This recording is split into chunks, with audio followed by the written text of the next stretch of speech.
wanted to talk about this word. एक हमारी कलीसिया में there's a wonderful woman.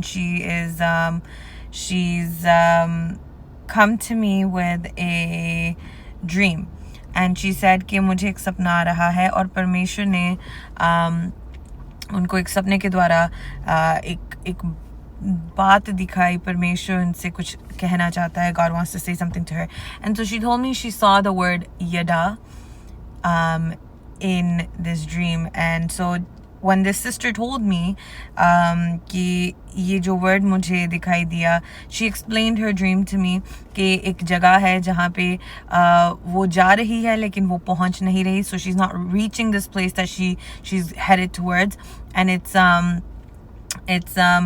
somewhere that she knows, this place that she knows. और वहाँ पे जाके she sees the word yada, Y-A-D-A.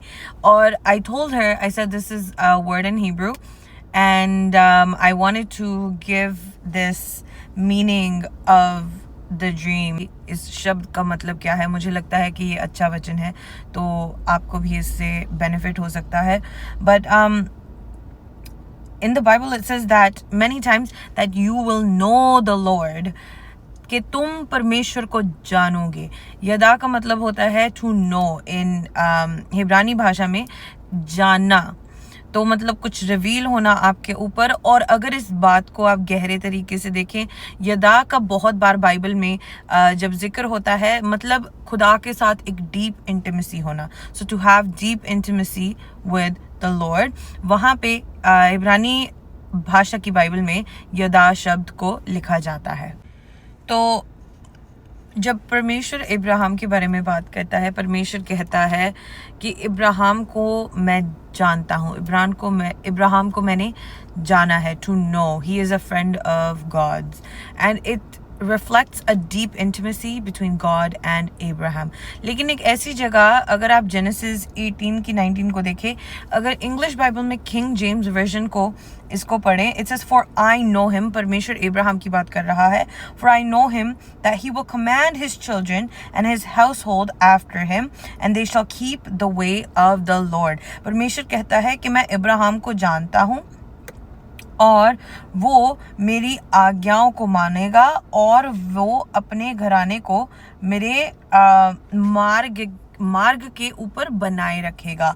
तो परमेश्वर यहाँ पे ये बताता है कि मैं इब्राहिम को जानता हूँ और वो मेरे कहने पे अपने घराने को मेरे मार्गों पे बनाए रखेगा. मतलब इब्राहिम भी परमेश्वर को जानता है. To know God is to have deep intimacy. और बहुत बार जिस तरह इब्राहिम के साथ हुआ, that God said to leave your land and go where I tell you, कि जो तू जानता है उसे छोड़ और भूल और वहां जा जहां मैं तुझे लेके जाना चाहता हूँ. क्योंकि तुझे शायद लगता है कि जहां पे तू है वहां बेस्ट है, वहां पे सबसे अच्छी चीज है, वहां पे you have good standards and ये चीजें और वो चीजें. लेकिन परमेश्वर जहाँ पे लेके जाना चाहता है, अब्राहम की लाइफ में जो गवाहियां आने वाली थी वो तब शुरू होंगी जब आप उस जमीन को छोड़ के परमेश्वर की दी हुई जमीन को की तरफ जाएंगे, उसके हुक्म के ऊपर, उसकी आज्ञाओं के ऊपर जब आप चलोगे.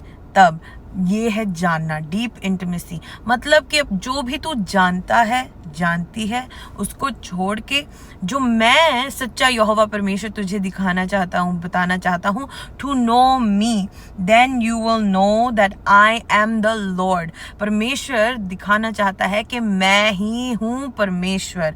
और इस के लिए परमेश्वर आपको एक जगह से दूसरी जगह लेके जाएगा. वहाँ पे आप बहुत शायद ट्रबल देखेंगे, आपको बहुत कुछ सहना पड़ेगा, कष्ट सहना पड़ेगा, लेकिन परमेश्वर अपने आप को जब जाहिर करेगा, यू विल नो हिम, और वो आपकी लाइफ को किंगशिप में ले जाएगा जब आप उसके बेटे और बेटियां बन जाते हैं.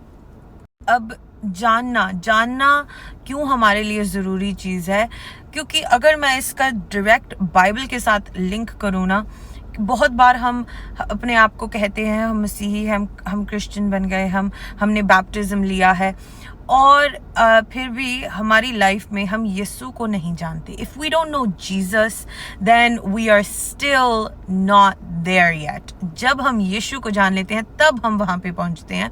और ये चीज जब हम नए नियम में देखते हैं, ये मत्ती की इंजील में है, मत्ती 7:21-23, जहाँ पे यीशु कहता है, अगर तुम मेरे पास आके कहोगे कि प्रभु हमने तेरे नाम में दुष्ट आत्माएं निकाली, we rebuked demons in your name and we did this and that, and Jesus said, I did not know you. So to enter the kingdom of God you need to know him.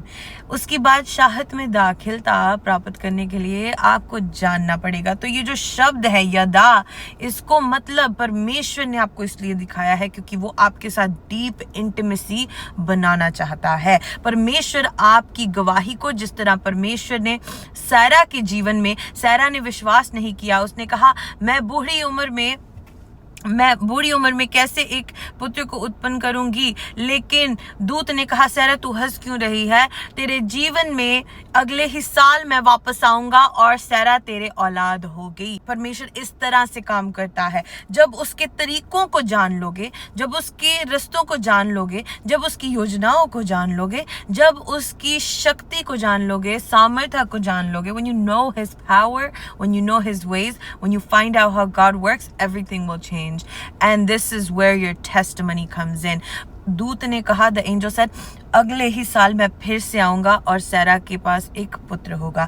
ये गवाही पैदा की। Abraham के जीवन में जब औलाद नहीं थी तो औलाद भी दे दी और परीक्षा भी ली। परमेश्वर आपको अपने आप में बढ़ाना चाहता है। ये इसलिए था ताकि अब्राहम अपने परमेश्वर को जाने। परमेश्वर चाहता है कि आप उसको जाने। जो आप जानते हैं, आपने जिस चीज को छोड़ दिया। उसने कहा अब देखो, मैंने सपने में ये शब्द दिया यदा, मतलब know me, have a connection with me, have deep intimacy with me, the lord says. और मेरा विश्वास है कि ये वचन, ये सपने का अर्थ आपकी लाइफ को बहुत ब्लेस करेगा। मैं यीशु के नाम में मांगती हूँ, आपके लिए प्रार्थना की गई है और परमेश्वर ने आपके लिए आसमान में कुछ खोला है।